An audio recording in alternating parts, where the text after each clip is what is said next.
Bonjour à toutes et à tous et bienvenue sur Eurosport et GCN pour le résumé de la 7e étape du Giro avec l'arrivée à Gran Sasso d'Italia où s'était imposé Simon Yates alors qu'il était en maillot rose. C'était déjà il y a 5 ans. Thibaut Pinot avait terminé deuxième. Est-ce que le Français va de nouveau monter sur le podium de l'étape du côté de Gran Sasso à plus de 2000 mètres d'altitude alors que la Gazzetta titre évidemment sur le match entre Primož Roglič et Remco Evenepoel. La carte de cette 7e étape en ce 12 mai, longue de 218 km. Ce sera très très long. Départ matinal sur les coups de 11h. Il y aura une difficulté du côté de Roccaraso avant de monter Calalcio. Calalcio, c'est un deuxième catégorie sur la route de Gran Sasso. Et donc ça va faire, vous allez voir le profil juste après, une belle partie finale. Regardez, entre le sprint intermédiaire de Bussi sul Tirino jusqu'à l'arrivée. Il y aura quasiment 50-60 km en montée.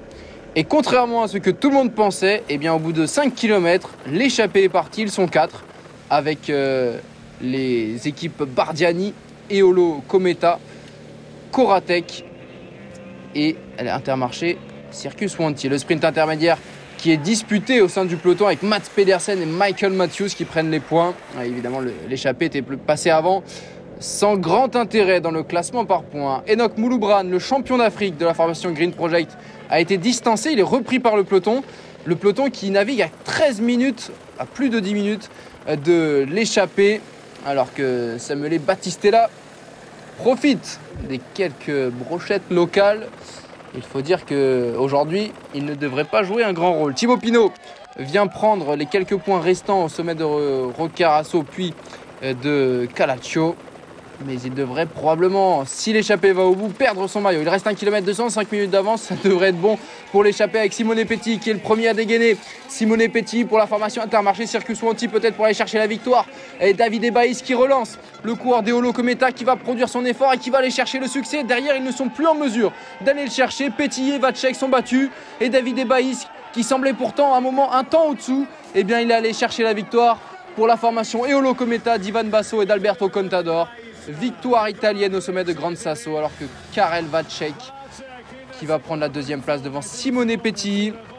On va voir le peloton ensuite sprinter pour les places d'honneur à plus de 3 minutes.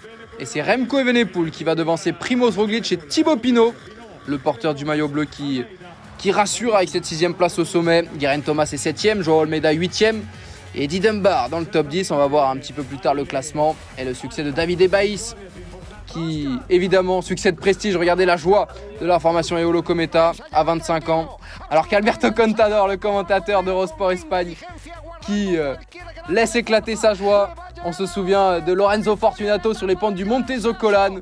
Il avait alors partagé sa joie sur les réseaux sociaux. Et bien là, Davide Baïs qui vient chercher son premier succès chez les professionnels. Le classement de l'étape, on l'a dit, avec Christian Scaroni qui vient compléter le top 10. Buitrago, Tao Gegenhardt sont également dans le même temps. Vlasov est 15e. Ils sont exactement 30 à terminer dans ce peloton. Rigoberto Urán a perdu quelques longueurs. Au classement général, Andreas Leknesund sans aucun problème conserve la tête. Et on retrouve Tao Gegenhardt et Lennart Kamna qui gagnent quelques places au classement général. Thibaut Pinot est 15e. Pavel Sivakov 12e. Le Giro qui se poursuit avec un week-end très intéressant à suivre. La 8e étape au départ de Terni, direction Fossombrone, 207 km. Avec un 4e catégorie dans les derniers kilomètres de l'étape. Du côté de Ica Puccini, 3 km à 8% de moyenne. Ce qui devrait donc offrir du spectacle puisque ça va être un circuit final du côté de Fossombrone. Double ascension de Cappuccini. Et également le montée dès les 16 années, 8 km à 7%, en 2e catégorie qui va très certainement créer du mouvement. C'est Alexei Lutsenko qui s'était imposé à Fossombrone sur Tirreno Adriatico. Est-ce qu'une échappée va aller au bout? Est-ce que des coureurs intéressés par ce genre de profil pourraient dynamiter la course? Ce sera évidemment à suivre en intégralité sur Eurosport et GCN.